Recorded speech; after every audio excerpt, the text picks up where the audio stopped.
সবাইকে জয়গুরু জানিয়ে আজকে শ্রী শ্রী ঠাকুরের গল্পটি শুরু করছি।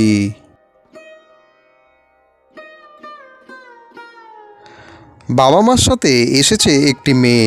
নিজের মনের ভাব চিঠিতে লিখে আচার্যদেবের কাছে নিবেদন করল ছলছল নয়নে। বাবা মা বিবাহ ঠিক করেছেন তার, অথচ তার চোখ ভরা কত স্বপ্ন। সে এখনই সেগুলোকে নিভিয়ে কোনোভাবে বিয়ের আসনে বসতে চায় না, অথচ বাবা মার ইচ্ছাকেও গুরুত্ব দেওয়া উচিত।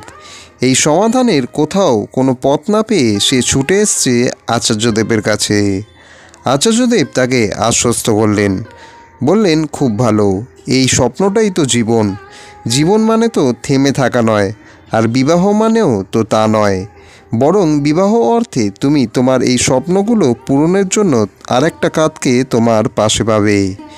তুমি যে কথাগুলো আমাকে জানালে, এগুলো তুমি সেই ছেলেটিকে বলবে। এই স্বপ্নগুলো পূরণের পথে যদি সে সাথী হয়, তবে তুমি তাকে বিয়ে করবে। তুমি দেখবে যে তোমার জীবনসঙ্গী সে সত্যিই তোমার স্বপ্ন পূরণের প্রকৃত সাথী হয়ে উঠতে আদৌ সক্ষম কিনা।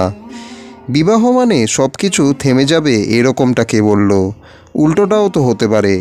আজকে তোমার বাবা তোমার পাশে আছেন, তখন আরেকজনও তোমার পাশে এসে দাঁড়াবে।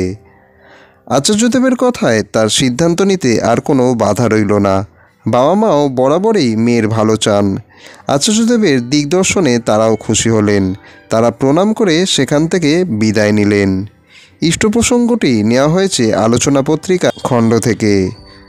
জয় গুরু, বন্দে পুরুষোত্তমম।